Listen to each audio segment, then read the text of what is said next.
Welcome, everybody. Welcome back to another episode of the Destiny Lore Emissary Logs. This is my co-host, Salem. Hello, guardians of all kinds. How are you all doing this fine evening?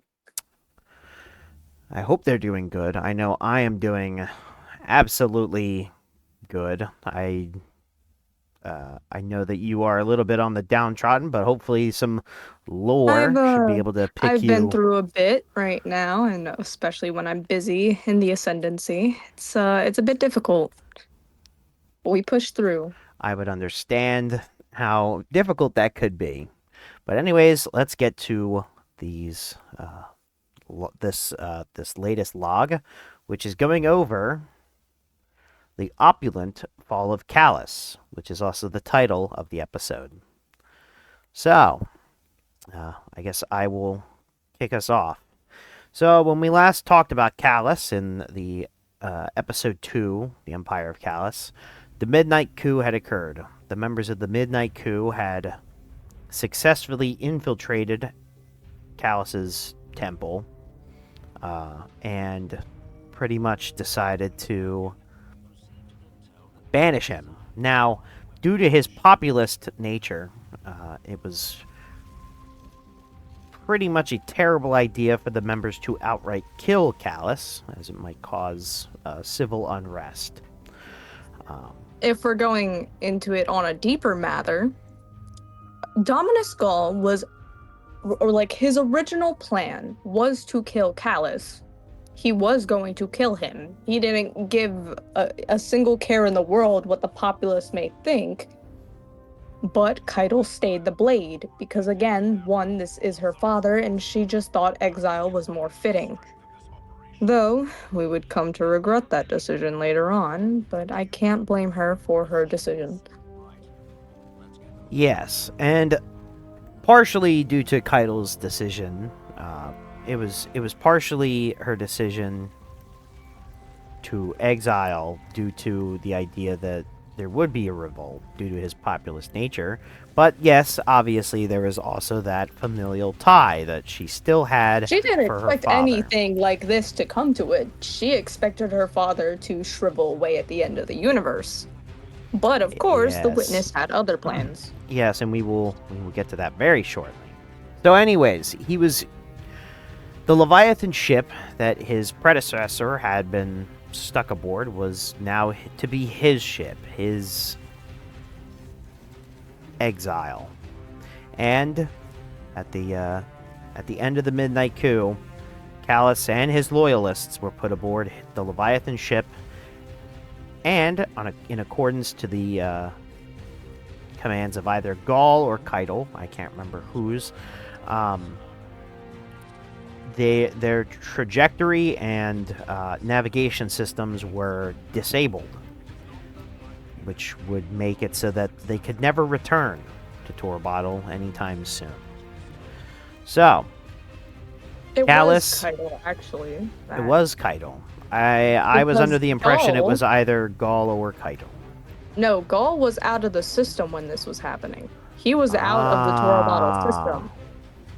The fall of Torobottle was happening not that many years, actually, after. not even that long after Red War.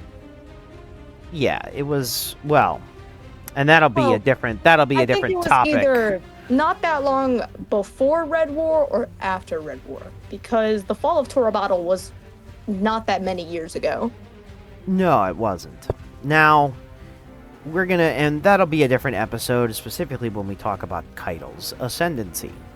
Now, going back to Calus.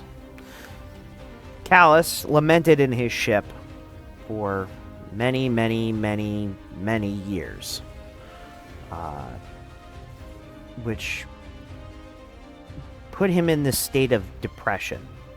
As we talked about before, his bipolar nature was certainly interesting, but at this time it was less of mania and just more of depression.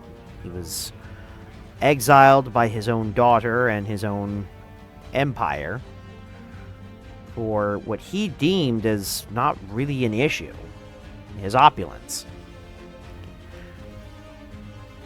And it was this depressive state that allowed him to befall a new perspective.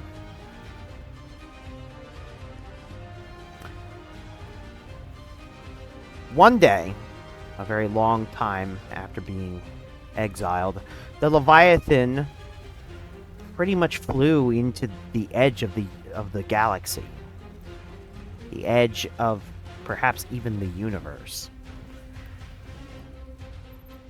And something talked to him. He was talked to in an unknown language, and in this darkness, in this negative nothingness, he saw ships. We would come to know these as the pyramid ships, and the voice that talked to him would become, or would be turned, The witness. it would turn out to be the witness. Now, it is noted that Calus stepped outside of the Leviathan into this nothingness and did not return for 12 hours. A lot of the people on his ship deemed that he had died when he stepped out into the nothingness.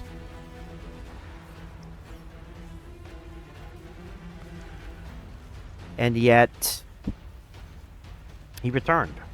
And his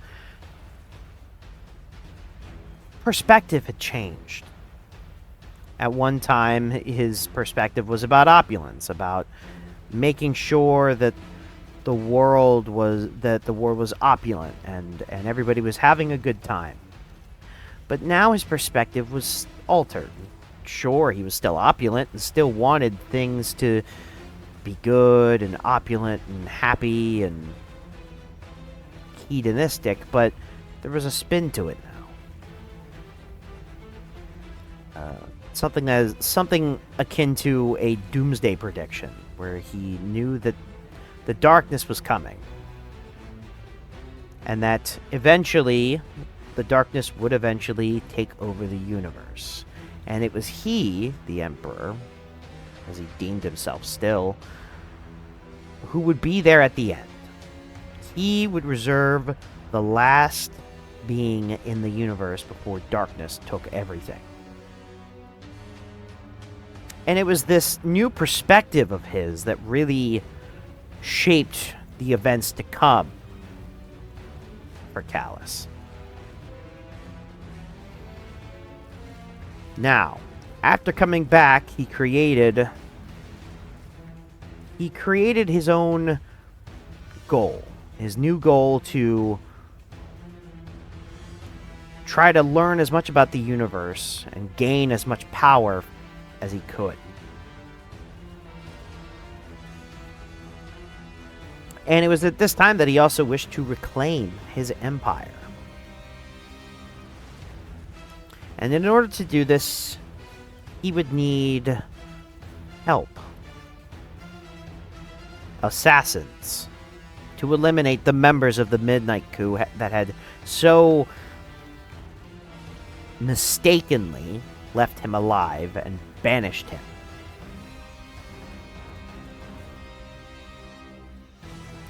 Within his loyalist faction, he created a new group known as the Shadows, or the Shadows of Calus.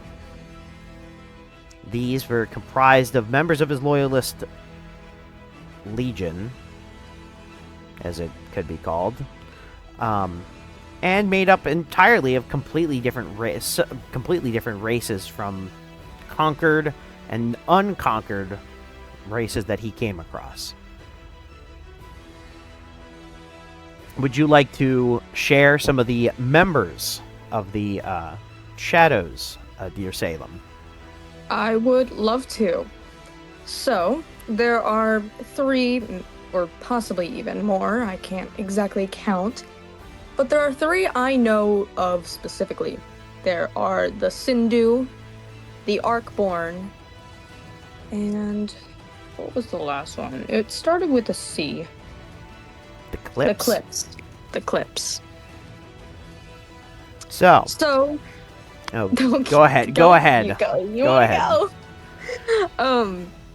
First off, the Arcborn. I forgot how they are described, but The Fulminator. mm-hmm. The Arcborn. Their name, their title is the Fulminator of the Arcborn.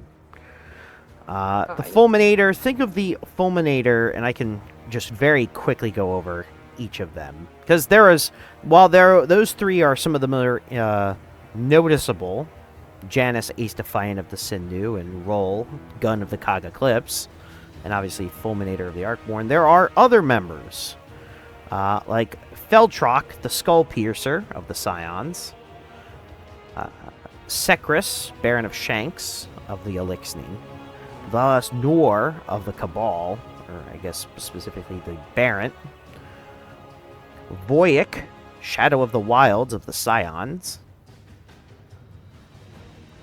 and then a couple others that we'll discuss at a later time, because there are others that are mentioned, but we will get to those other ones in due time. Anyways, each of the members had their we will have a separate episode or a log for all the members of the Shadows of Calus and who they are and what they look like, what their species are. Quickly, we will just go over who did what and who killed who. Do you know? So I have these records. I know a lot about two specific barons in the Midnight Coup. I know exactly how they rose and how they fell to their own assassins. The two being Victor Sheotet and Mali the Everjoy. So, would you like to talk about Jairus, Ace Defiant's assassination of Victor Sheotet very quickly? Yes. Keep it exceedingly quickly. Yes, I will not go into complete full detail. I will just sum it up. Victor Sheotet was in his fighter jet while he was being attacked by an Arcborn. An Arcborn was shooting down his ship and he crashed. I do hate to cut in, but it was not in fact the Arcborn who... Oh, no, it wasn't, was it? It was Jairus, the Ace Defiant of the Sindhu. It was. Oh my goodness. I apologize. It is all right. I mean, these events happened while you were still a child. It is okay. It was. So, according to this report... He was shot down in his ship, though. And correct. then he bursted out of his ship with a roaring rage and then proceeded to... He is unarmed, from what I remember.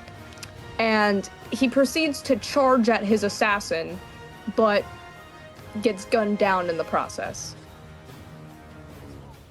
Yes, that actually is what happened, his assassination at the hands of Jairus. Now, the next one to be assassinated was, or the one that we'll go over, because we'll get 2 and 1 for the last one, was the Fulminator's assassination of Statesman Thal. And give me 1 second. Or actually, let me discuss the destruction or the assassination of Iskal and Mali Amali. I do want to apologize. Mali Amali was actually the one who got killed by an Arcborn, from what I remember. It ambushed him in an alleyway. And it then says here that... I think this was during Dominus Gall's coronation. So it says here that... It says here that Groll, Gun of Cog Eclipse, was the one who was responsible for both the assassination of Iskal and Mali Amali. They happened in relatively quick succession of each other, and I do believe this event did end in the death of Groll himself. He was sent initially to assassinate Iskal, who was the tea merchant of the Emperor, who he in fact drowned Iskal in wine, which is a very ironic and a little bit poetic. Then, Indeed. immediately after killing our dear, dear friend Iskall, it appears that Malia Mali became privy to the information. He was visiting the estate of Iskall during Celebration Day, a.k.a. Gaul's coronation. And he saw Roll killing Iskall, who then badly wounded Malia Mali, who then ran... With a spear, but I want to say this. Yes, by a spear. harpoon. By a harpoon. Harpooned him in the... I think it was, like, near the... like, in the area of a shoulder. And then proceeded to drag the assassin with him as he was running. Correct. He fled to the ceremony area where they were honoring Gaul. Malia Mali died at the Dominus's feet. You want to know how specifically? The assassin got the harpoon and shoved it out of him, and then proceeded to shove the harpoon into his neck, killing him on impact instantly. Quite brutal. But Roll would immediately preceding this die at the hands of Gaul. Now, the last member to be killed, and this one was specifically murdered by the Fulminator. As he walked through the streets of the capital of Torabottle, whether or not it's Torabottle itself is the name of the capital, or it's just the planet Torabottle. A bit vague there. I'd have to get some clarification. Most of the things that have happened have normally been happening in the capital. Well, a good majority. Thal realized he was getting followed by arc energy, which is what Arcborn are. They're just living arc energy. He went into an alleyway. He thought that the Fulminator was a guardian, which means at the time of Thal's death, guardians were known. Which is certainly interesting.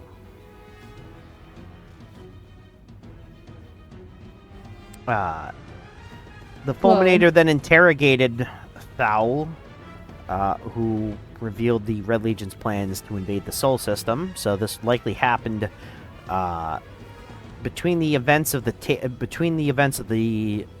Taken War and the Red War. That's right, because the Skyburners made a distress signal all the way back to Gaul during the beginning of the Taken War. Correct. So this was the murder of Thal can actually be accurately timelined, unlike the other ones, which are a little bit more vague. This one very much happened between the events of the Taken War and the Red War, which is very nice to know.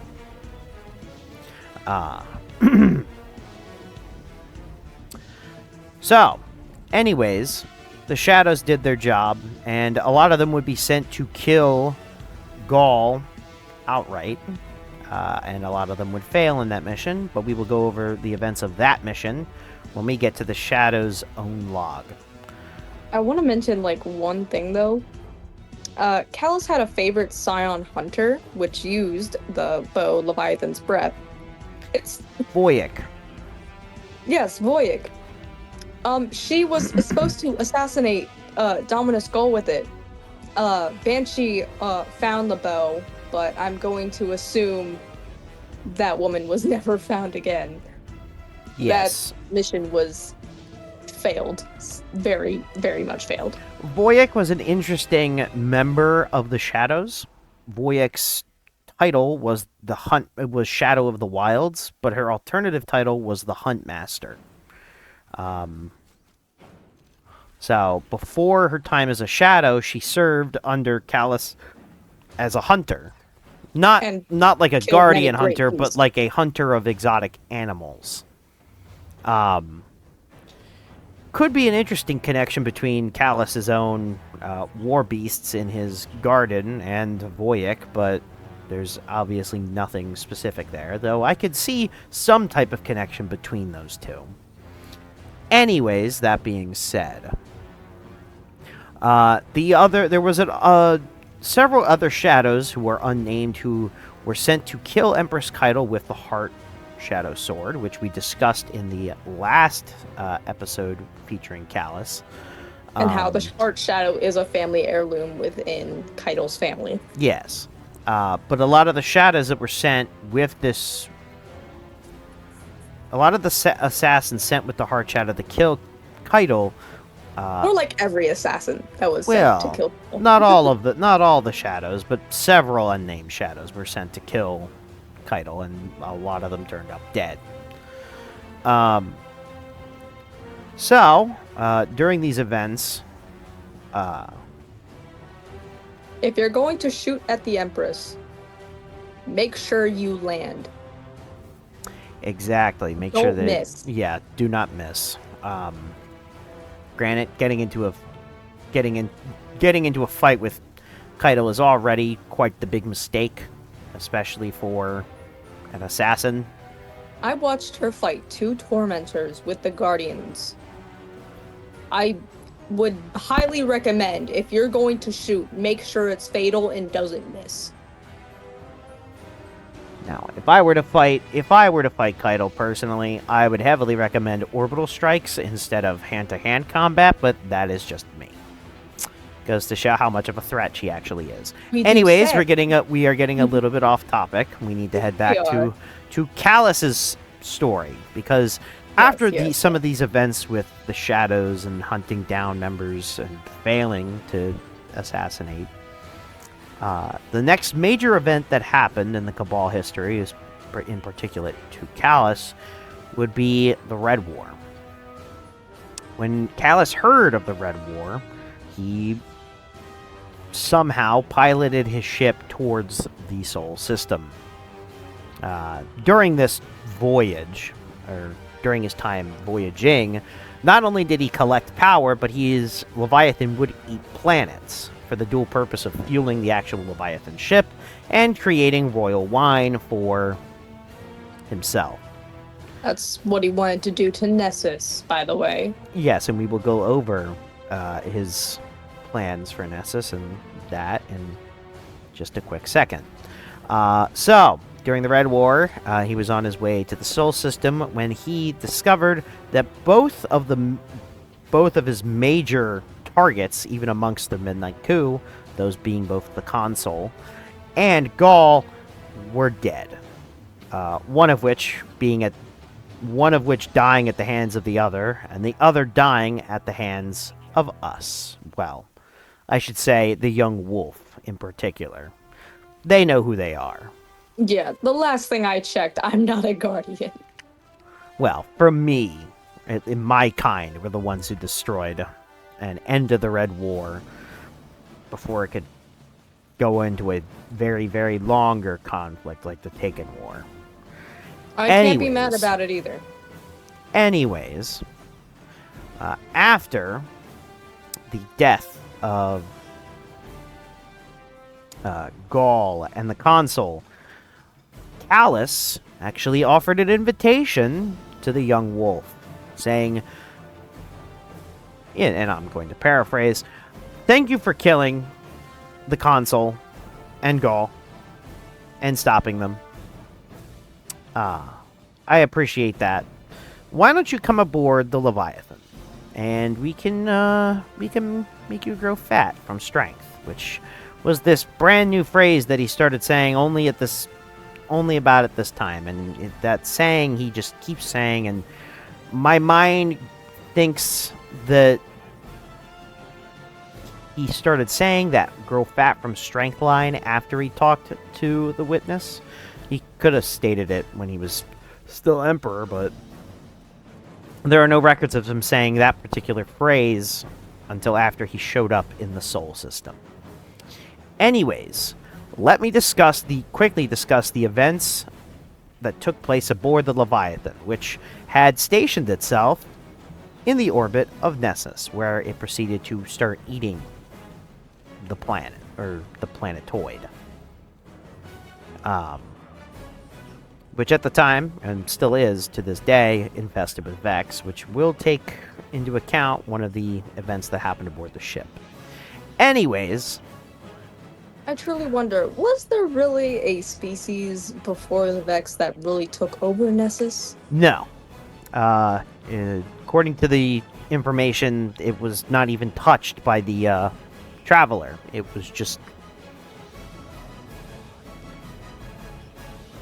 I do know machina I think formed. one Elixni house, or probably two. I'm not the most positive about that. Also inhabits Nessus, but I'm not so sure if anything came before them. If we're discussing species on Nessus currently, and at that time, the remnants of the Red Legion after Gaul's defeat showed up on the planetoid. The House of Dusk also showed up on the planetoid. And at later time, both the Shadow Legion and certain pirate factions and even the House of Salvation would also show up on the planetoid. But at this point in the timeline... Many Cabal turned to piracy. At this point in the timeline, it was just the Vex, the Red Legion remnants, and the House of Dusk. Now, interestingly enough, at the same time as Calus was inviting us aboard his Leviathan ship, he also was inviting Red Legion members to come join the Loyalists. Now, I find this a bit strange, considering that it was the Red Legion who was borderline responsible for the banishment of Calus, and why he would want to allow people from a faction that was ruled by somebody who clearly wanted him dead. It's certainly interesting why he would offer this. But anyways, for the Red Legion that did join him, you are traitors, and I hope you get what you deserve. Well, most of them are dead at this point, but we'll get to that soon. So, the Young Wolf and several other Guardians, because it was not just the Young Wolf, but plenty of Guardians, were offered invitations onto the Leviathan, and shortly after receiving the invitation, the Young Wolf and 5 of their compatriots entered the ship in order to find and face Calus. When they entered the ship, they were tasked with various tasks/games that the Emperor himself put on. One of which being the Royal Pools, which the Royal Pools was a location on the Leviathan that were used to create flash clones of warriors. At this time, the Cabal had mastered cloning technology, and they could create fully grown clones of already existing or even dead Cabal. The Guardians went to the Royal Pools and pretty much cleared it out and destroyed all the sensors there at the Royal Pools to temporarily shut down the operation. Obviously, the Royal Pools would not be permanently shut down, but just temporarily. Next up, another place where they went was the Pleasure Gardens, which was deep within the Leviathan. The Pleasure Gardens was a garden with very beautiful flora, and within it held some of the war beasts. Now, these war beasts were affected by both psionic power as well as royal pollen.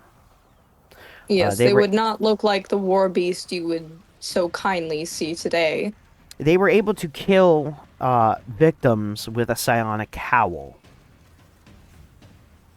But alas, this did not stop the Young Wolf and his guardian, or his or her guardian compatriots, from basically killing all of the royal beasts and clearing out the pleasure gardens. Now, even though these royal beasts were destroyed, it was not a permanent thing. More war beasts could be turned into royal beasts. And finally, the final area that they were tasked to go to before facing Calus himself was the Gauntlet. The best way I could describe the Gauntlet was a sporting event / endurance test. To be fair, it's just all for Calus's amusement. Oh yes, all of these little tasks were created not because they had any negative effect, which would be more, those instances of outside threats would be more so described in 2 other ventures that the young wolf and his compatriots, his or her compatriots, would end up fighting and stopping. But these ones in this original adventure onto the Leviathan were pretty much just games and events that the Emperor himself set up so that he could be entertained. So anyways, back to the Gauntlet. The Gauntlet had psionic charges and dunking mechanics and running around the perimeter of the arena in a glass circle. It was certainly something very interesting. And I'm sure Guardians may have been able to, those who were around during the events of the Leviathan's appearance on the moon, might remember the Nightmare of Fikrul being in that area. So if you have been there and you did in fact fight that Nightmare of Fikrul at some point, you may be familiar with that area, and those who actually were on that ship and who were with the young wolf, or even the young wolf himself, will remember these areas. Anyways, after this game endurance test was completed and all 3 were done, the young wolf and their compatriots were granted access to the throne room. And when they entered the throne room, there sat Calus. Now, they had to fight Calus, and occasionally they would be sent into this psionic area that they were able to, that the Calus was gifted through psionic abilities, whether or not be through royal pollen, royal wine, his psionic I think we should scribes. clarify that this Calus that the Guardian is fighting is not the real Calus. Oh, yeah, well, I was going to mention that. It was the real discovered... Calus is ossifying somewhere on the Leviathan. So, during the fight, it was revealed that the Calus that the young wolf and their compatriots were fighting was not, in fact, Calus. It was an automaton who had a psionic connection to the actual Emperor, who was hiding aboard the ship somewhere. After the fight was completed, the Guardian was then gifted rewards in a underbelly section of the Leviathan, which held many copy automatons of Calus. Calus would still be able to psionically talk to the Guardian during this time. Calus at this time was likely in a dying state, I would say. But we'll get to that more during the events of the Glycon's disappearance. We'll go over his state of being at that time. Let's just say, at this time, and for the foreseeable future, he kind of did not want himself to be seen. Anyways, the next major event happened only a couple months later. Unfortunately, the Leviathan had swallowed up a Vex Mind, and the Guardians and the young wolf were tasked with, once again, reboarding the Leviathan. This time, instead of going into the main area, they were tasked to go into the belly of the Leviathan. Excuse me. They were asked to go into the belly of the Leviathan in order to stop this Vex Mind known as Argos, the planetary core. This Vex Mind is the core of Nessus, which certainly was causing issues within the Leviathan. So, if we're being frank here, basically, Calus is letting the Guardians do his dirty work and maintenance.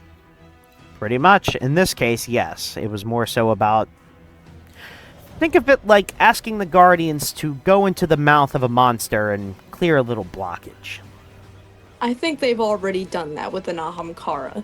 I don't think I would like to picture that. Well, at this time, that event hadn't even occurred yet. But I understand what you mean. Putting yourself into the mouth of a mouth of a monster to go clear a little blockage is certainly something. Anyways, they were tasked to the Guardian, the young wolf, and their compatriots were then asked to they practically went into the belly of the beast and destroyed this Vex unit. Now, after destroying the Vex Mind, the mouth turned back on, as it were, and began to swallow the Guardians. Now, in a move that I could be described as benevolence, Calus himself actually saved the young wolf and the Guardian compatriots. He teleported them out using psionic abilities, which is certainly interesting at why Calus would make such a move, but it makes sense. By the way, it should be noted that the Guardians, while performing these acts on the Leviathan, whether in defense or in a show of sportsmanship, were gifted quite the various amounts of loot, including armor sets based off of the shadows, as well as weaponry that told Calus' story from his biased perspective. Now, after this was done a couple months later, one more event would happen aboard the Leviathan. Another defensive operation. This time, the Guardians were tasked into climbing to the spire on the Leviathan in order to halt the invasion of the Leviathan by, well, Valkaor, who was a leader amongst the Red Legion at this time after the death of Gaul. The Guardians were tasked to go stop him, practically. And they did. They killed him aboard the, what I do believe is the navigation room for the Leviathan itself. If my memory is correct, he was kind of rogue. Like, he went against authority and just... Valkaor, from what can be described, because he shows up again as a Taken, funny enough. I don't know how that happened, but... I'm not sure either. I don't recall records of time frame when that happened. During the events of Titan's return to our solar system is when he was discovered, or at least the Taken version of Valkaor. Now, Valkaor was a Leviathan higher-up who survived the initial stuff of the Red War. Now, when he decided to invade the ship, he pretty much crowned himself not so much Dominus, but he wanted to reunite and bring the remaining splinters of the Red Legion together under his banner. Now, unfortunately Still going for him, against higher authority. well, at the time there was no higher authority within the Red Legion.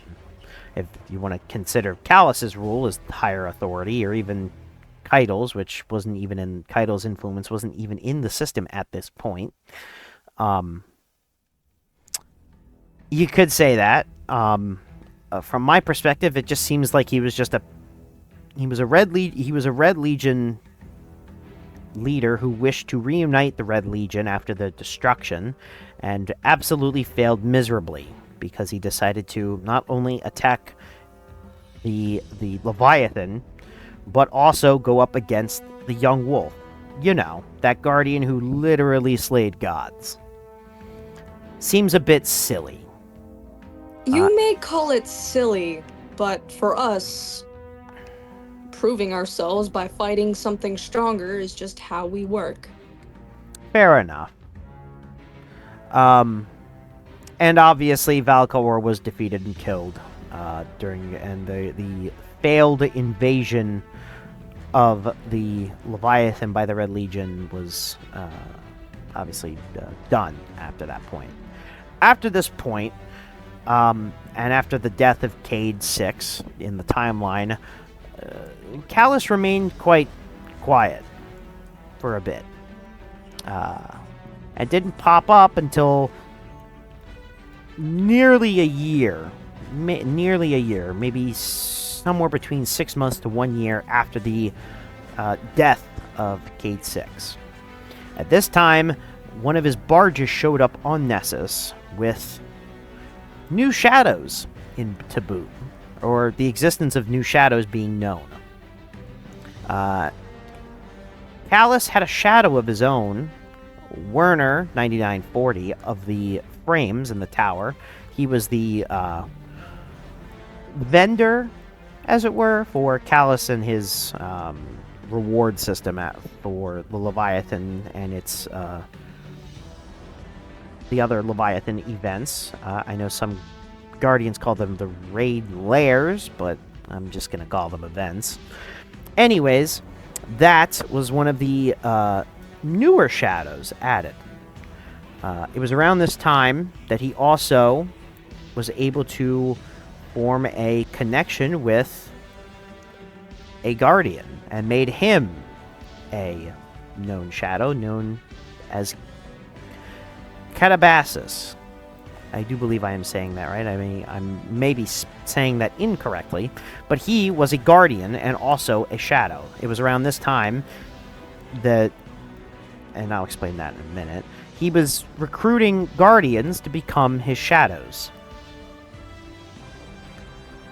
He invited the Guardians, including the young wolf, to come aboard his Leviathan into his menagerie and collect rewards that would otherwise not be available to the average person, or even those that participated in the earlier events of the Leviathan.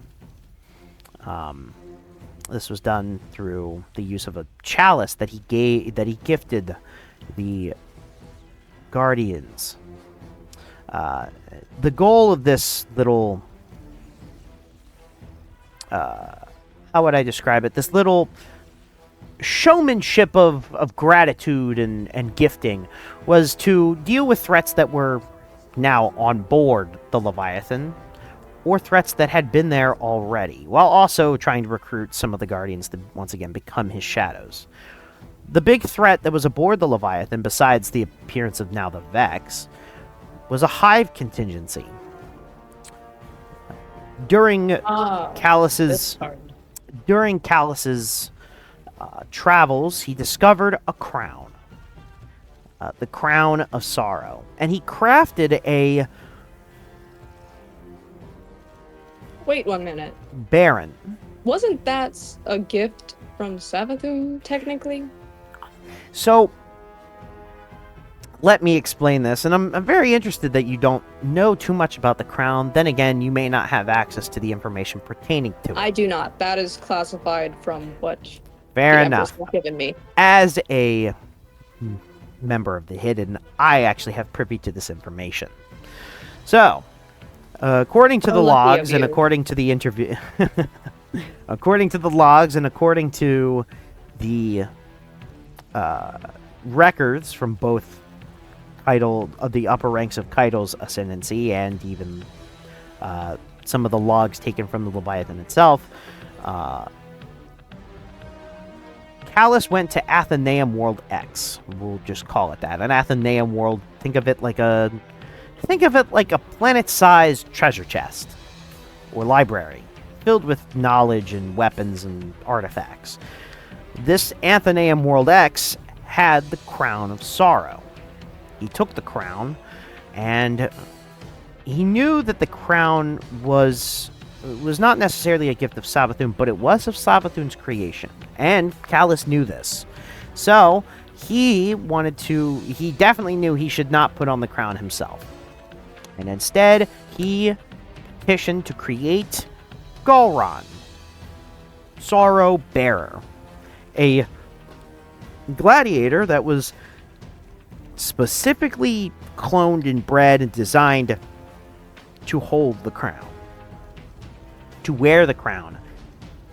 The purpose that Calus was looking for when it came to this crown was to give one of his barons, one of his cabal, the ability to control the hive, so that he could use the hive as another conquered species, similar to the Scions, or the Arkborn, or the Sindhu.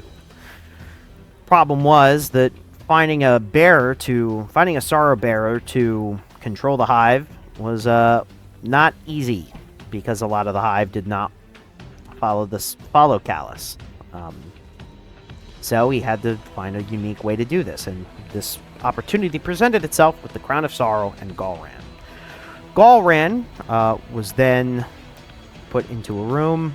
2 Scions with the crown slowly lowered the crown onto Galran's hand, and in a total of only 10 seconds, he completely lost his mind and pretty much became a supplicant of the Witch Queen herself. He was then locked underneath. What did you expect would happen when fooling around with something of the Witch Queen? Hive magic is hive magic, and Calus What did he expect to happen? Calus highly underestimated the power of hive magic. Severely. Now, Galran was locked in the Kingdom of Sorrow, which was a underbelly section of the Leviathan. And the young wolf and his compatriots were once again asked to go deal with yet another threat aboard the Leviathan, this time from Galran. And with a little bit of time, a little bit of effort, yes, and Guardian, go deal with my mistake.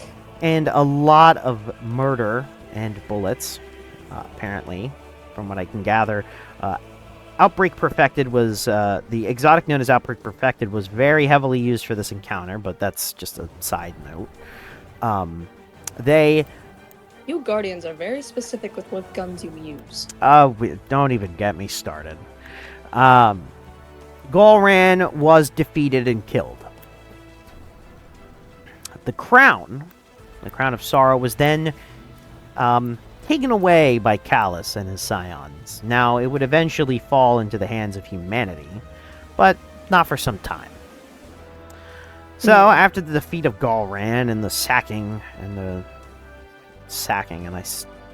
I see that in quotations, of the menagerie for plunder and reward, Calus once again went relatively silent. He kind of stuck his head down and tried not to splash too much. Now, it is to be noted that there was another little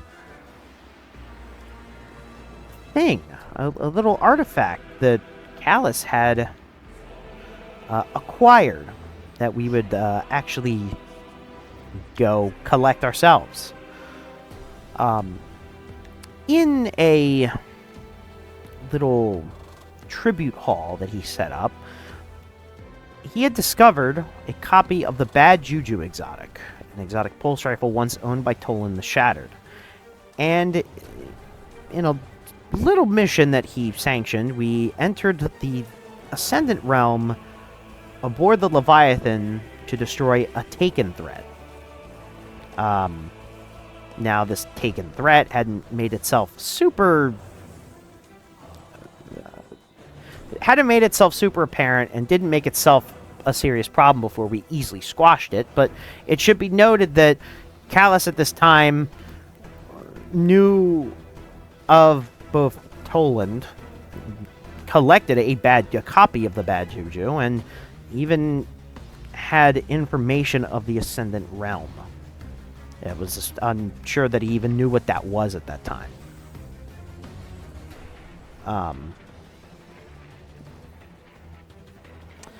Another funny encounter before we discuss his disappearing. I would like to say, what is it with us in the gun bad juju? First off, the totality vision jump this entity called Zur for it, but apparently bad juju apparently had another part during Leviathan.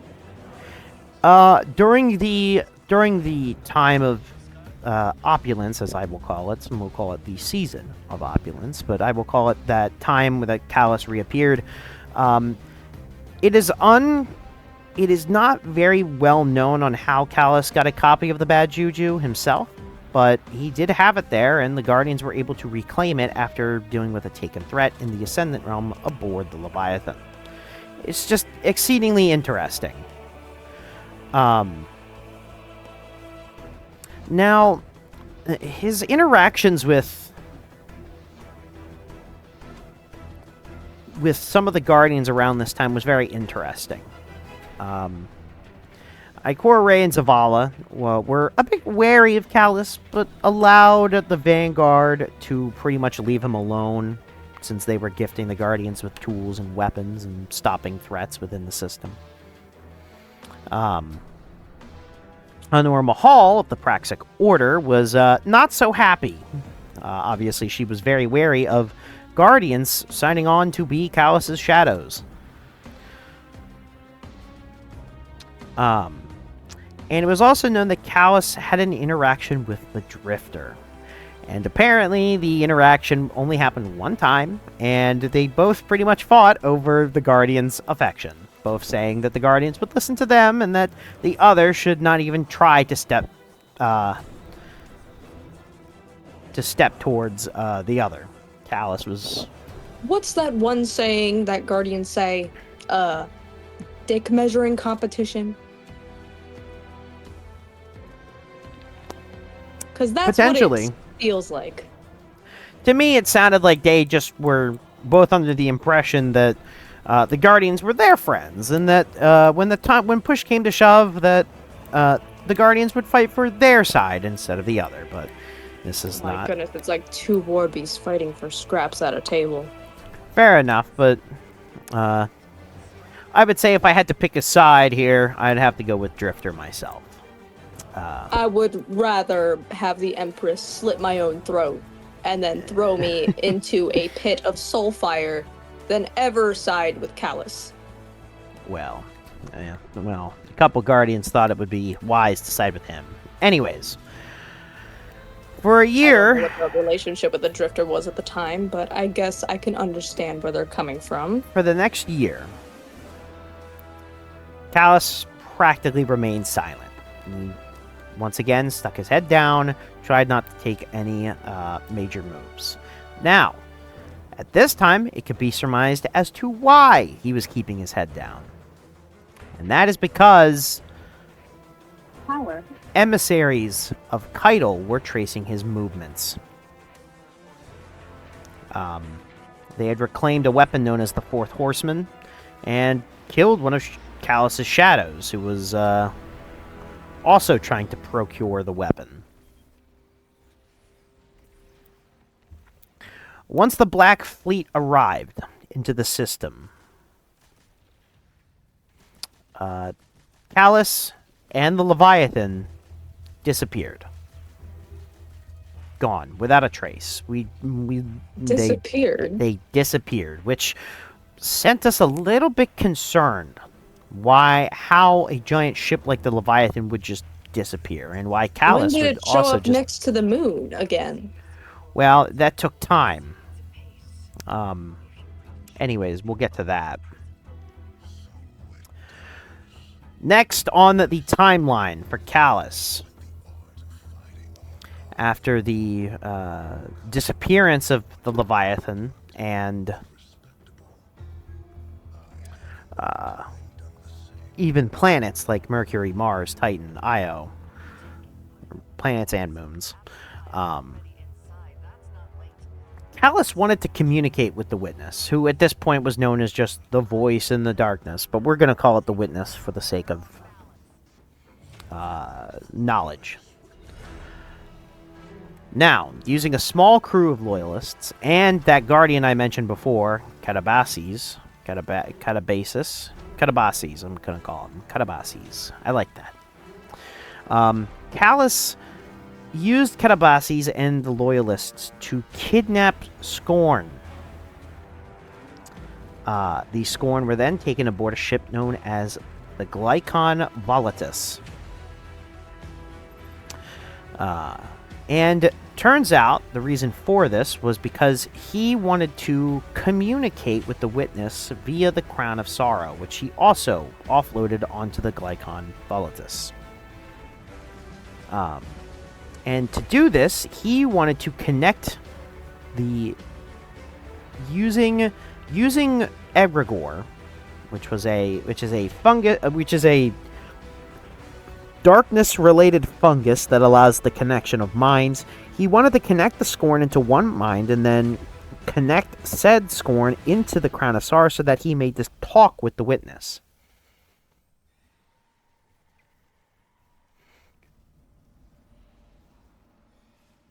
And according to the reports, I'm reading this over very quickly, the Glycon disappeared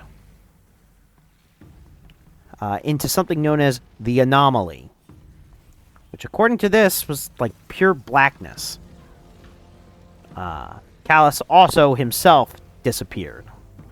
The Glycon Volatus became completely overrun with both Scorn and Egregore. Catabases died. And it was later returned at once Keitel showed up in the system, where both the young wolf, his guardian compatriots, his or her guardian compatriots, my bad, Osiris, who was actually Savathun at this time, and Keitel were charged with figuring out what happened aboard the ship.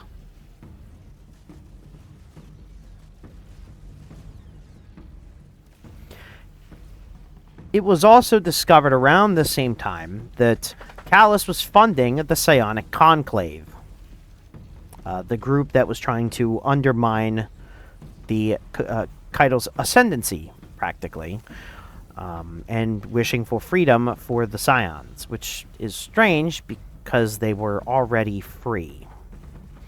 The Conclave's ultimate goals are ultimately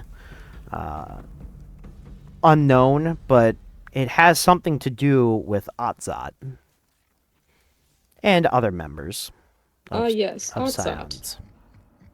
A woman I still need to have a personal talking to. So, during this time, after these, Atzat in the system? It's always been my question. I think she's here somewhere, but I don't know where specifically. The next She's major, pretty damn good job hiding. well, when you have access to the Oxa machine, you can practically hide yourself pretty well. Very true. Now, next in the timeline, after the emergence of the Witch Queen and her newly gained transfer to the light, as Mars reappeared, a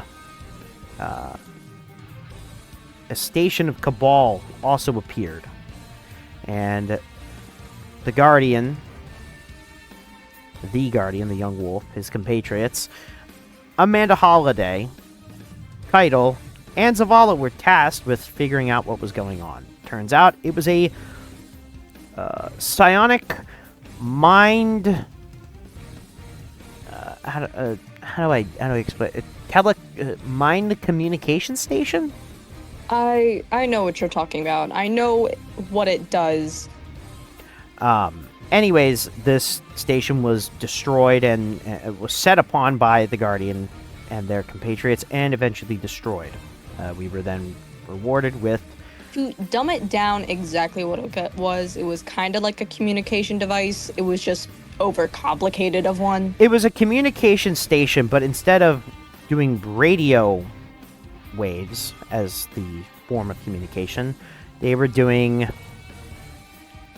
psionic information. So Because think of it like a radio. Think of it like a radio risky. tower. Think of it like a radio tower, but instead of radio waves, it's psionic influence. Which That's how the Keitel, my empress, that's how she mostly communicates. If it's very vital information, she uses scions because, again, it's best not to let certain information get out if only one scion knows it.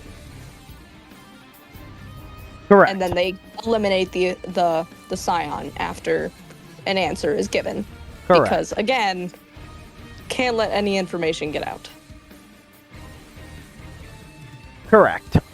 So it was discovered once again that Calus was behind the operation and was working with the Psionic Conclave to pretty much promote this. Now, due to one of the visions that Keitel was actually privy to, it showed that Calus was offering salvation, or at least the thought of salvation.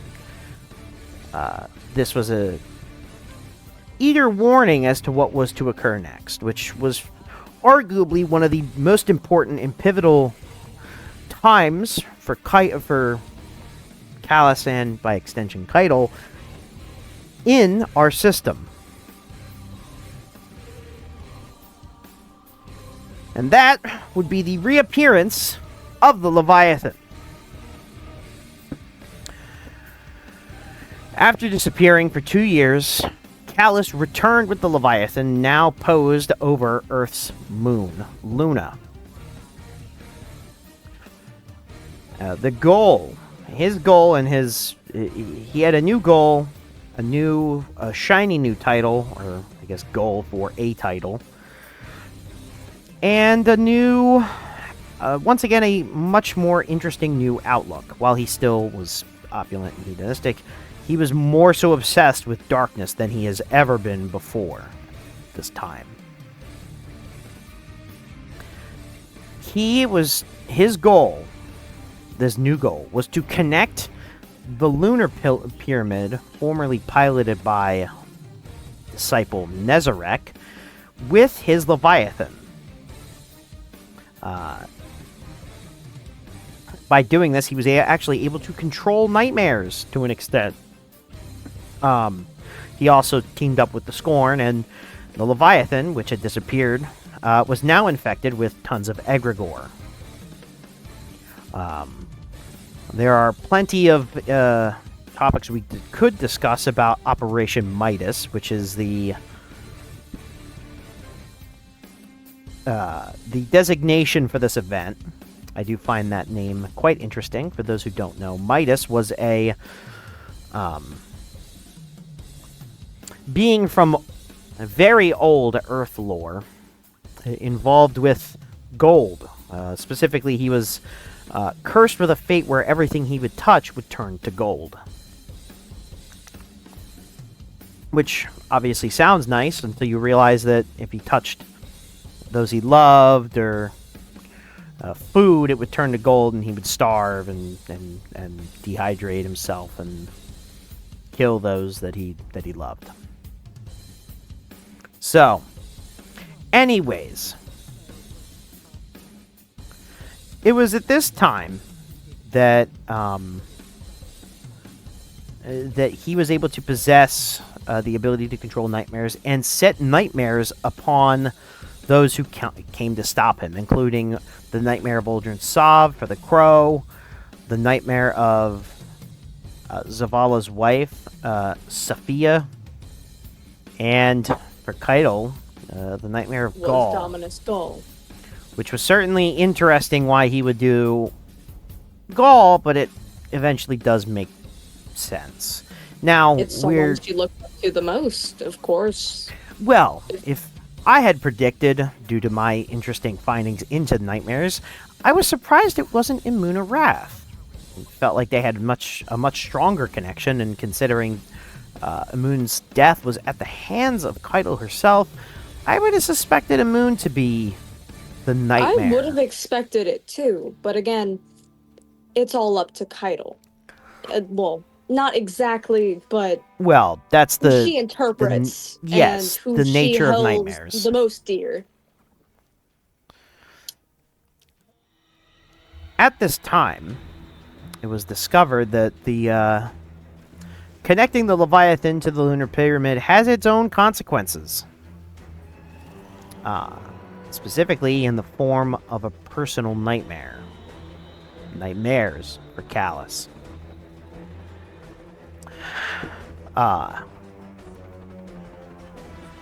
Eris Morn tasked us, who was also Eris Morn was also in charge of the cleansing of the nightmares because she had previous experience with dealing with nightmares. So she was tasked with helping us deal during this during the time of the Leviathan's return. From what my records show, she had many. Like, Six. not just one. 6 nightmares. One of the individuals with the most nightmares, up there with the young wolf, and even Calus. Calus also had quite a number of nightmares to his name. Yes. A lot of people think it was just the one, but it was in fact more than just the one. Now, One of them even being his own daughter. And correct. to me, that might say a lot. I still hate the man, but that means something. So, the nightmare served a purpose. The nightmare of Calus served a purpose. 2 purposes. A, for the young wolf, their compatriots, and Eris Morn to get a better insight into the Emperor himself and his history. But also Calus. Calus deemed facing this nightmare as overcoming his fear and allowing for further ascension into his new role, which we'll go over at the end of this little section. Now, going back just a step, Eris Morn, the young wolf, and the young wolf's compatriots were able to enter the mindscape of Calus, which is similar to an ascended plane, but inside one's mind, in order to commit what is known as a mind heist. It's certainly an interesting term for it, but they were able to invade the mindscape, defeat various nightmares, until they came across the nightmare of Keitel herself, which they eventually defeated. I want to ask a quick question for you. Just to get your perspective, why do you think these specific members, especially his own daughter, were Calus's nightmare? So, when it comes to Galran and the nightmare of Galron, which was encountered, and various nightmares of those who represented members of the Midnight Coup, you could talk about the fear that he could... When it comes to nightmares, it's not specifically just about fear, it's about negative emotion. When it comes to Galran, it could be associated with failure or egotism when it came to thinking that he could outsmart Savathun. When it pertains to the representatives, the nightmares who represented the Midnight Coup members, it could represent failure to stop the Midnight Coup. But when it pertains to his daughter, and this is the most interesting part, I think the nightmare of Keitel was supposed to represent his fear of having his daughter become a better leader than he was. Oh. Which is certainly interesting and kind of sweet that he, to an extent, to a weird, twisted extent, that he was scared that his daughter was going to make a better leader than he was. Well, turns out his fear, and I say that with quotations, turns out his fear was the truth, but he was able to use this fear and overcame it to evolve into something greater. I, minus all the things that we just discussed about them, I would have personally thought the nightmare of Keitel would be his regrets. his regrets to not raise the daughter he wanted, his failure for not being there in the right way she needed, a failure that his daughter no longer loves him the way he wished she could. So But of it course, is. that's just what I thought. So when it comes to nightmares, nightmares can exist not just for one purpose, but for many purposes. And I'm sure that this is probably another reason why it existed. Now, I think when it comes to Keitel, the Calus's nightmare of Keitel, it could represent his fear of her surpassing him. It could represent his regret, his failure, his sorrow at not having a daughter by his side,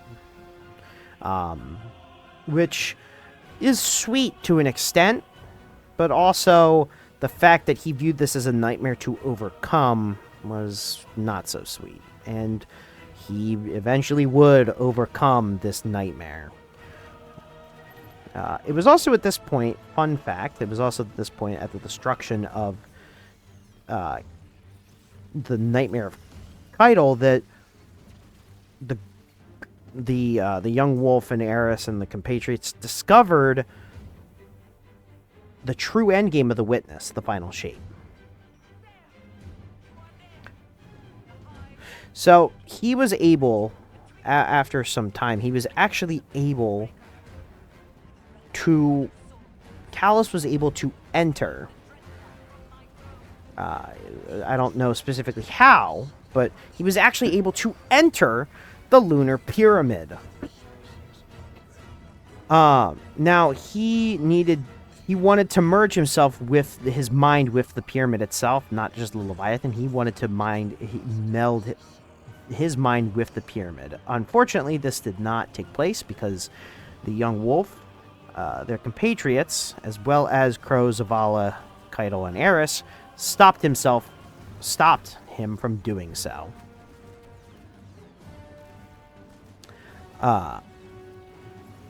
They were able to stop the fading nightmares that haunted and plagued them at the time. But while the battle was won and Calus was stopped,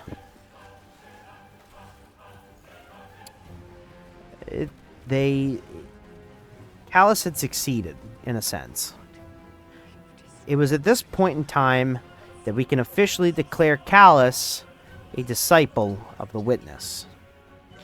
And that is when Keitel said that her father is no more. It was at this point that you could say that Calus was officially lost. Even Keitel herself, who still looked for the good in Calus, what little good there was. Even after everything he has done to her and the people she cared about, she loved him. That is her father. And she still hoped maybe, just maybe, something could change. But this is Calus we're talking about, and changing isn't exactly a part of his end goal. Yes, and it was at this point that, despite all of that, Calus officially fell. This is the moment where, and Keitel was done trying. In the minds of Keitel, Calus had officially fallen. He was no more. Calus was the Calus that she knew was gone, dead. This was his fall. In the eyes of Calus, this was his ascension into disciplehood for the Witness. In our mind, it was just another threat to be fought. To Empress Keitel, this is the loss of her father. All hope of him changing, all hope of trying to reach to him, gone. It's completely never, and her utterly. Father is never coming back to her. Completely and utterly gone.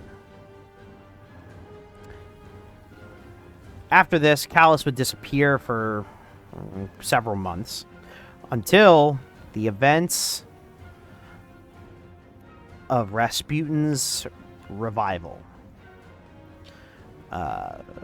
in the final moments of Rasputin's second life, I guess you could say, it was discovered that the Black Fleet, a giant Black Fleet, had arrived to the Sol system, followed by a giant ship, the Typhon Imperator, the new flagship of the Emperor himself, now the disciple. The Typhon Imperator was charged with going to Neptune to discover what laid hidden there, something that Savathun herself had hid on the planet Neptune, or at least made sure that it ended up on Neptune. And it was at this point that we get into the final arc, the Battle of Neomuna, aka the fall of Calus, disciple of the Witness. The young I would wolf. like to add something real quick Go before ahead. we get into the absolute fall of Calus. So, technically after Keitel presumed her father gone, Calus, when the Guardian, or the young wolf, was in the helm, he gave the Guardian basically one last message as, how would I say it? A fuck you to the Guardian. Like, you thought you had me, but you didn't. That's certainly a way to put it. But yes. You thought you had me, but you didn't. Haha. Welcome to my trump card. I'm still better than ever.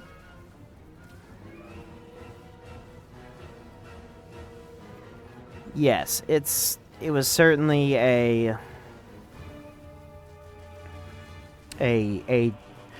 for a very long time, Calus was trying to play the Guardians to his advantage and maybe even tried to side them with him. But it was at the end of the Leviathan's return and his ascension as a disciple that he pretty much told the Guardians that the lines in the sand have been made, and they just so happened to end up on opposing sides. And that now that the lines have been set, he was going to stop them. Just as we were about to stop him. Now, I wonder if some Guardians still side with Calus. Probably not anymore. Any who did side as a shadow have likely been discovered and imprisoned by the Praxic Order, or are just straight up dead. How do Guardians imprison other Guardians? That'll be an interesting. Well, I'll tell you a very quick thing about that. Do the Praxic's imprisonment method. What the Praxic Order likes to do is they will go out, hunt down the Guardian, kill said Guardian, and then capture said ghost, and pretty much tell the ghost, you're not allowed to res your Guardian. You pretty much just have to stay there. That's how they imprison Guardians. They put them down, and then tell the ghost, you can't, either we'll decommission you, or you could just stay there and not res your Guardian. Your choice. And some of the ghosts, most of the ghosts just end up deciding, hey, I'll just not revive him till he's allowed to, till he fixes himself, or alternatively, they just decommission the ghost, which is certainly an interesting but painful and sad process. But this will be an episode for another day. There's a couple of characters who actually would be a good discussion for that. In particular, I would Aisha. love to hear about it. You Guardians are always so very interesting to learn about. Indeed. I'm still finding out more stuff about Guardians to this day, despite the fact that I am one. Anyways, back to the fall of Calus, because this is the end game. This is the Battle of Neomuna was pretty much the end for Gaul. Not Gaul, Calus. That's what I meant. For a second, I was like, "Excuse me, Gaul." Last time I checked, he is Gaul died years ago. My bad. He is in fact dead, guys. Last time I checked. So, Calus was ordered by the witness to go down to Neomuna, a secret city located on Neptune where humanity had actually thrived, in order to reclaim something known as the Veil. Now, the Veil is quite an interesting topic in of itself because a lot of people are confused as to what exactly the Veil is. And I'm going to try to explain it in a way that people can understand very quickly. Think of the Veil as a darkness equivalent to the Traveler. It is something that is able to tap into memory and mind melding and connection, and it's able to access a lot of these things. Now, because of its location on Neomuna, the Guardians, including the Young Wolf, and even non-Guardians like Osiris, were able to access strand abilities first here before taking them elsewhere into the Sol system. But it is heavily implied that strand energy runs deep within Neomuna because of the Veil. Now, the Veil is able to connect itself to the Traveler. The Traveler doesn't like when it does that, because it tends to make it weak enough for certain entities to invade the Traveler. In the events of the battle in the Pale Heart. But anyways, Calus was tasked by the witness to claim the Veil and make sure that the Veil was destroyed once the link between the Veil and the Traveler was made. Now, Calus was very interesting during this time. He was a bit rash. He overestimated himself as usual, but now as a disciple of the witness, he actually had to answer to the witness, who at one point Calus was boasting about how everything was going to plan, and the witness pretty much put him in his place after he was a little bit upset with the witness, and the witness actually made him bleed out of his nose, which I'd have to find the transcript somewhere, but it's I'd have to find it somewhere. Like, basically, to sum it up, Calus was getting out of line. Yeah, he was getting a little bit out of line, and unlike before, where he wasn't necessarily a disciple. This is shocking to hear from me, but I kind of agree on what keyword kind of. I'm not going to betray my entire empire for me saying I agree with Calus, but I semi-agree that you have all this power, and all you can do with it is something kind of what I see personally as pointless, because freezing everyone as a final shape, it's, what do you do afterwards? Yeah, what is the point? It doesn't make it's very interesting to see the witnesses and even Emperor Calus's interpretations of the final shape, because if you look at it, the witness and all of its disciples have different views on what the final shape should be, which is certainly interesting, but that can be discussed at a later time. When it comes to Calus, his interpretation of the final shape should be the darkness is closing in, and he wants to be the last person there. Except for the witness. But he wants to be the last.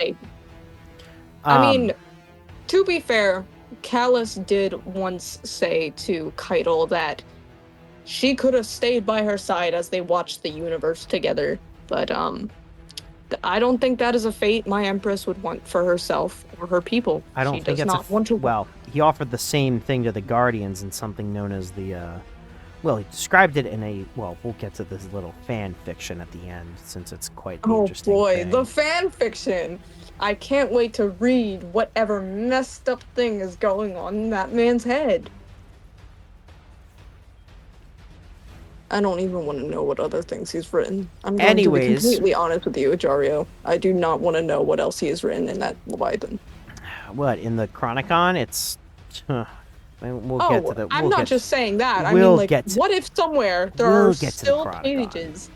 There are some things he's probably written that we have not picked up yet, and it's just despicable.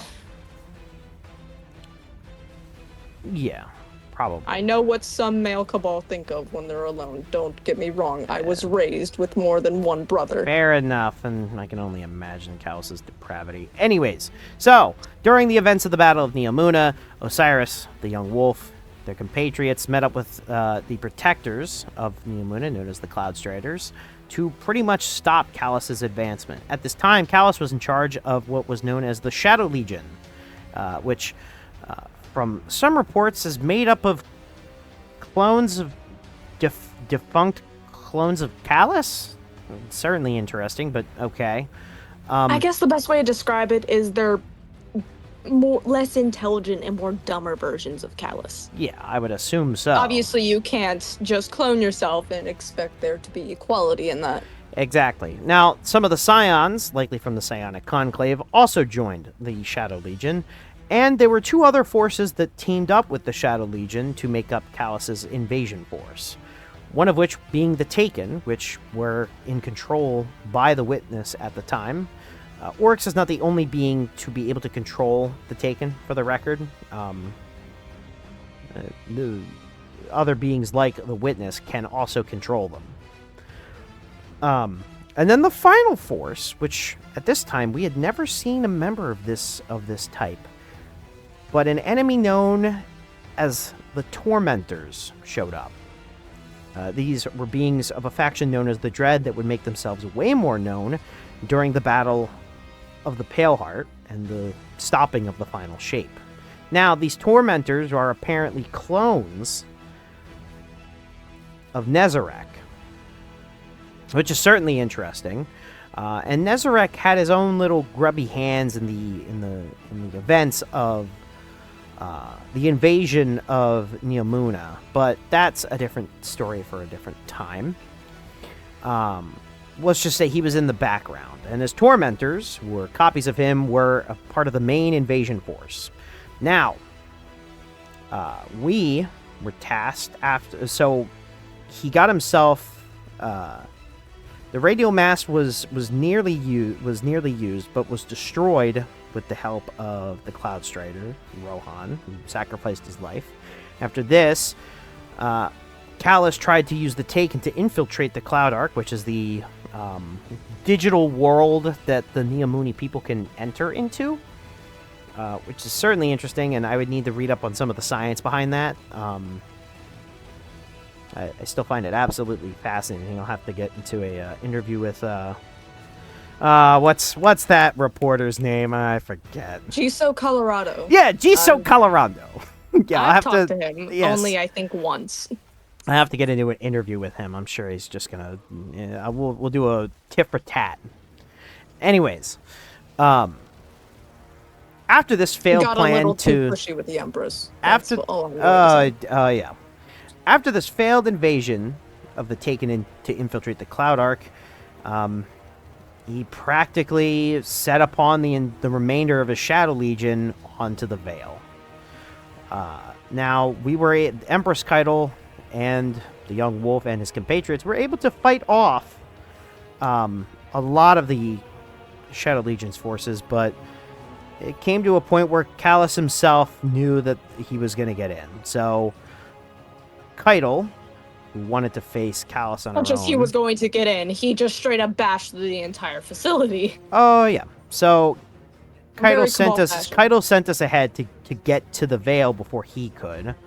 And she went to face her father. I really wish I could have seen my Empress fight him. She unfortunately lost the fight, but did not lose her life. I don't know why Calus would just not kill her, but maybe it's... She literally tanked a Nova Bombish looking ability. I don't think she can die this very quickly. I think what spared her life knowing Calus, I think what spared her life was Calus's empathy. What little tiny shred of empathy he had for his daughter was there. My goodness, he realizes he still has a daughter.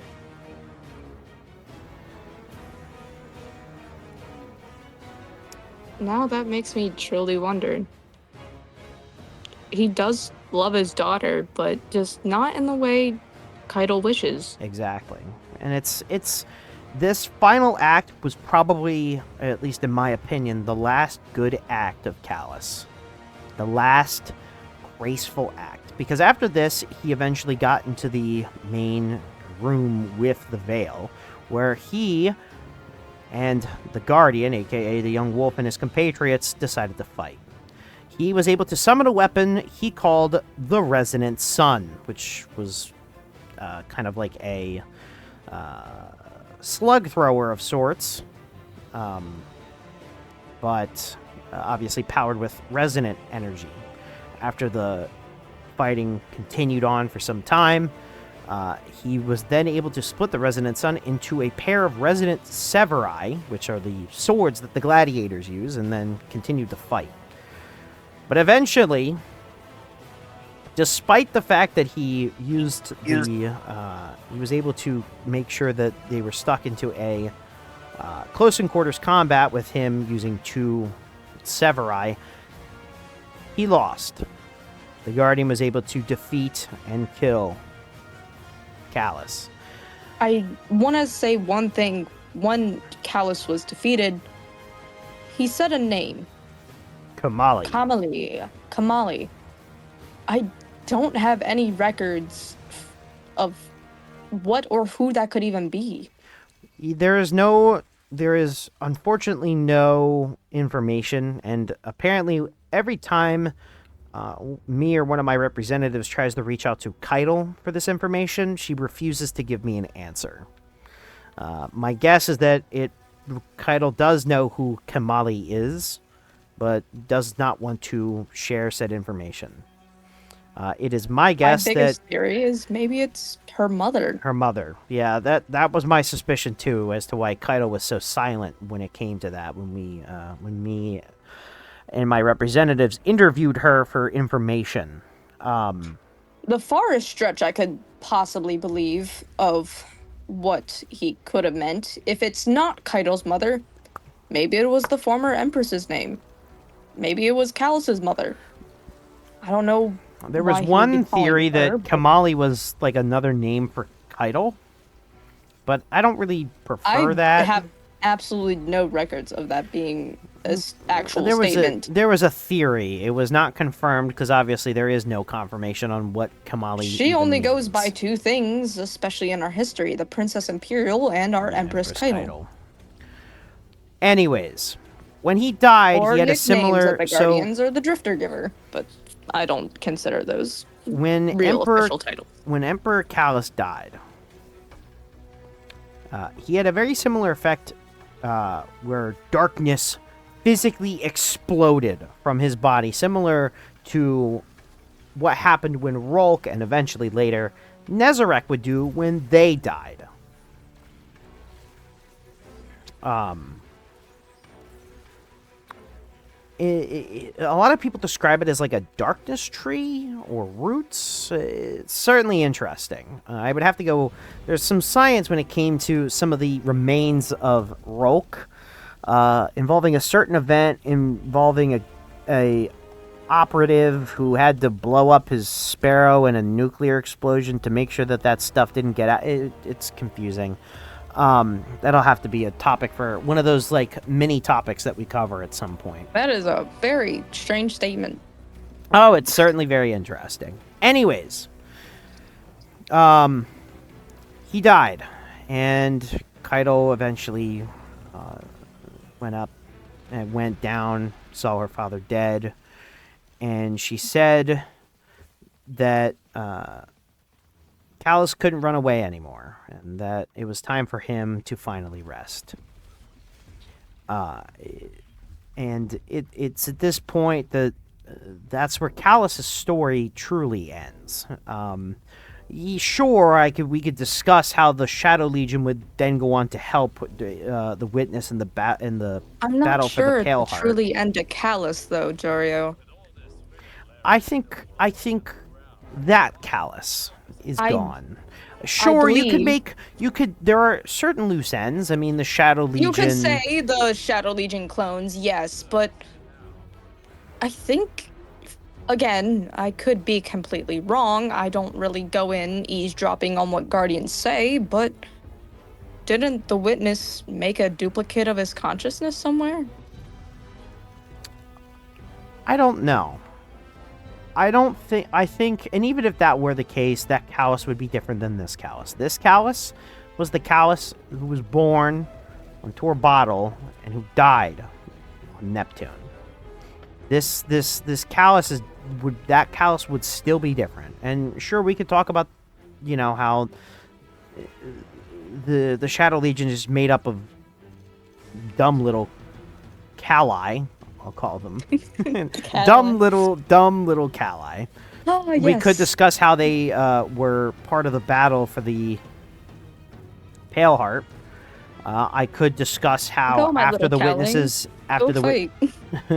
I could discuss after the witnesses' defeat how they went back to being mercenaries and pirates and just following whoever had the most power at that time.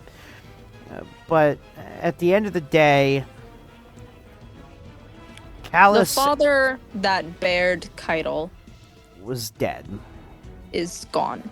And Calus's legacy is pretty much null and void now.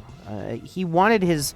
I find it so funny that for a man who wanted to secure his legacy and secure an empire for himself, after his death had practically nothing. He died with nothing. Not even his Shadow Legion is completely his, because it ended up being the Witnesses at the end of the day, not even his own. The Emperor that had worlds and an empire all to himself went from being the top of the Cabal Empire, this borderline god, to nothing more than a supplicant to a being that used him like a tool to enact its own vision upon the world. He thought he was a king, but he was just a pawn. No, in the grand chess game, I wouldn't say he was a pawn, but I would definitely say he was definitely not he was the a king. pawn in the Witness. Yes, he was nothing more than a tool to be used by the Witness. And that's, I guess, the sadness of Calus, especially this section of Calus's life.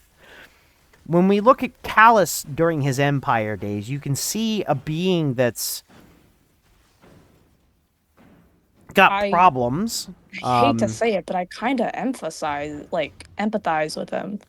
The I Calus, hate that I do.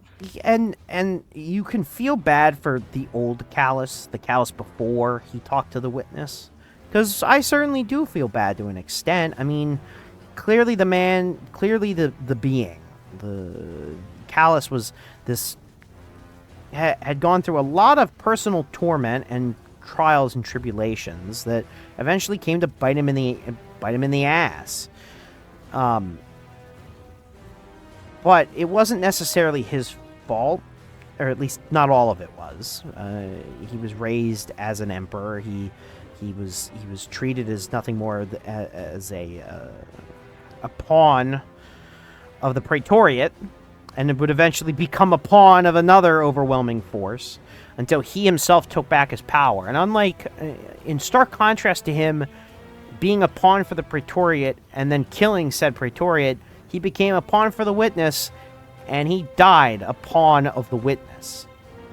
And it's just really sad to see, a being who you could probably excuse or maybe not excuse, but understand and empathize. Excused. You can empathize with his personal issues in his early life. His issues and upbringing, and I emphasize that there is nothing that we could have done to help him exactly, but the decisions he's made, especially to our Empress, I will not forgive. No, just because I feel sorry for him doesn't not mean I excuse every single action he's made. Because he obviously he was a terrible father. He almost led his empire into ruin, and by extension of what he What did. do you think he would have done if the Hive invaded Torabottle? Nothing. He would have never been prepared. I don't think he would have. You could use the excuse of the Ahamkara bone. Maybe. I think the problem was... I think the problem with Calus was that he was just so... At the time of his exile, it was too far gone. He was already... His path had been set. His fate was sealed. I think he had... All of his choices that he could have made during his empire, he could have made different choices, and he could have ended himself in a better way. But the second he was exiled, it was over. It was all over for him. Because the witness persuaded him and got him to follow his lead. He was nothing more than a puppet to another person's master plan. And it's funny because he himself is a mastermind and a puppet master in his own right, but it's just funny how his fate became a gilded emperor to a darkness tree, and nothing more than a body to be looked upon with sorrow and guilt and shame and atonement. Calus will forever be in the Cabal's records, but sometimes I do wonder, in the future, I'm not sure what kind of path the Empress wants to take with her own personal life, but if she ever does have children of her own, I don't know if she wants to tell the story of her father. I don't know if, even if she does she want her children to remember him as what he is, or as how Keitel wanted to picture her father? Because even then, in my family, we have records of our ancestors, but sometimes some are either most definitely should be left forgotten, or we try to tell them in a new light, a brighter light, to not see them as the worst of who they are, but as the good they were.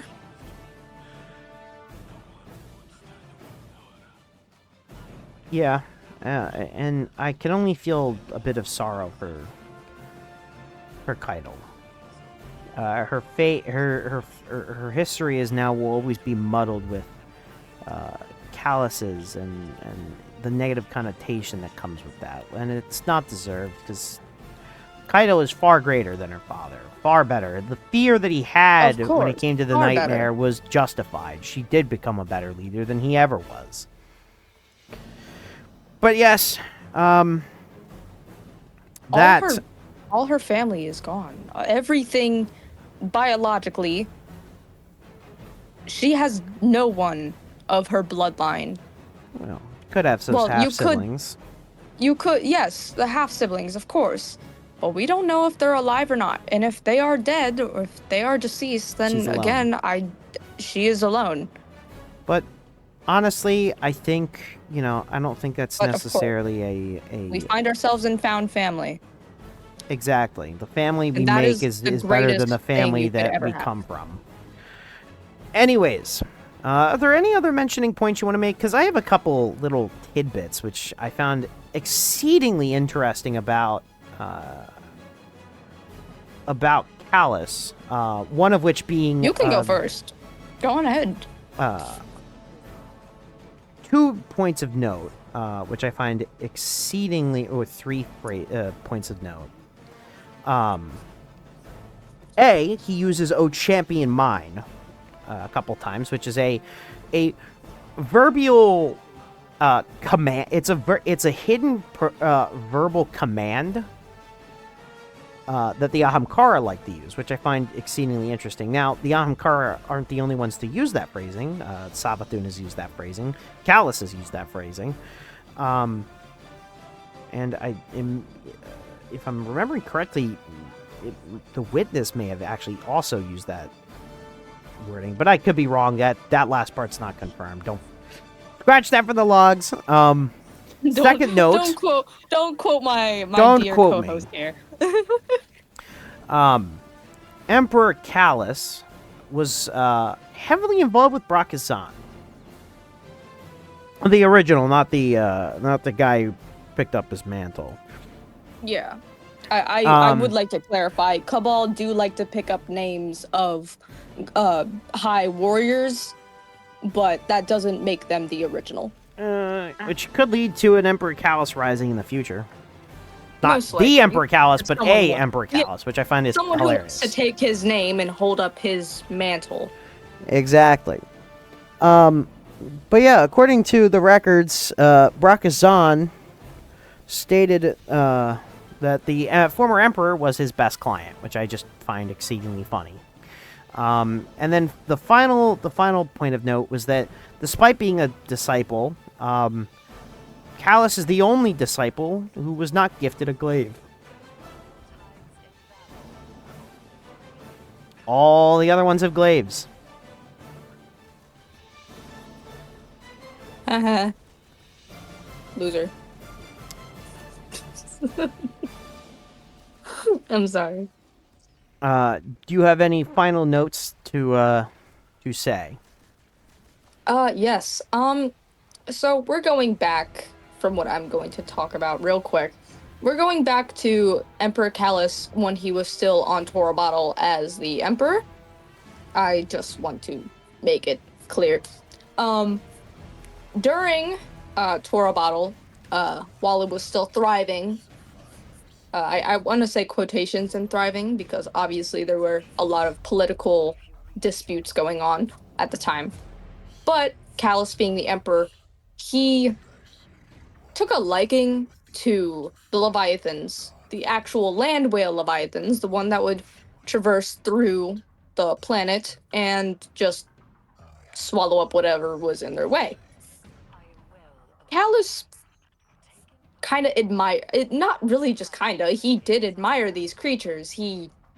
I guess you would say worshipped them in some type of way. I mean, they were all over our decorations. Like, even doors had sculptures of them just carved in, and just many things were based off of these giant creatures. And just goes to show for any guardians just either being newly resurrected or for guardians who are just learning about us, we admire many creatures on our planet. We admire the war beast, we admire these leviathans, and we even talk about many birds that we love to use for the decorations of our armor. Kytle's helmet, the feathers you see are of a great bird. I may have forgotten the name of it due to me not being an animal expert, but it we love our creatures. We respect them in a way. Another thing I would like to bring up about the Emperor Calus, unless you have something you want to say about what I just said.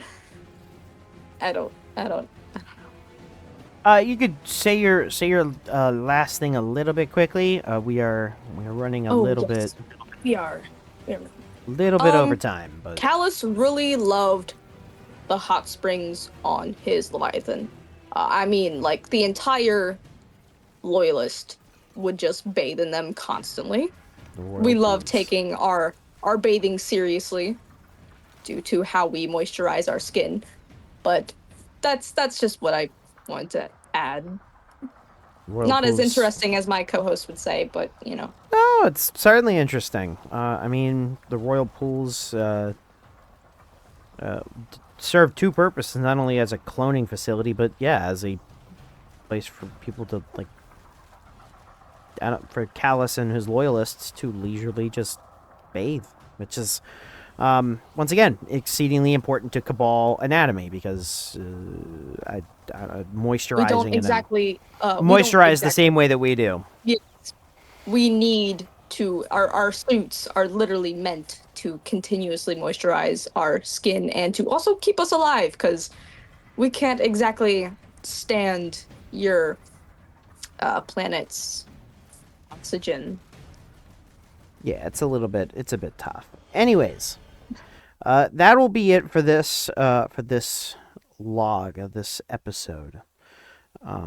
We do seriously appreciate everybody who tunes in and watches. It means the world to us. If you want to listen to the podcast, if you're watching on Spotify or listening on Spotify, you can also watch us on YouTube. If you are watching this on YouTube, you can also listen to us on Spotify. Would you like to link yourself in there, co-host? Yes, of course. Earthly technology is still kind of new to me, but you can always find me on the social media app TikTok, and you can also find me on Twitch and Discord, but you can always get that information from my TikTok. Exactly, and it's under addy.h.art. As for me, you can find me under my username on TikTok, Jurio11 Lore Keeper, or you could check out my other social media under the name Jurio Gaming 00 for live streams and other stuff to that extent. I'll have all of the links posted on the screen if you're watching on YouTube. But yeah, before we log off, I just want to talk about the next coming episodes.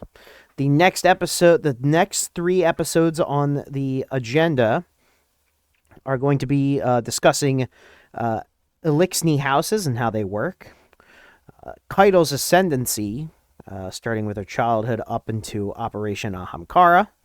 Oh, how I cannot wait to bring that up. And then I love after talking about my that, empress. Big Red, aka the story of Rasputin. Anyways, you want to do your little outro first? Yes, as usual, Guardians, we are Cabal. We eat the mountains, and we drink the seas. And we will conquer the stars. And I'll see you all on the battlefield. We will Good see night. you. We will see you, Starside Guardians. Roll the outro. Roll the outro.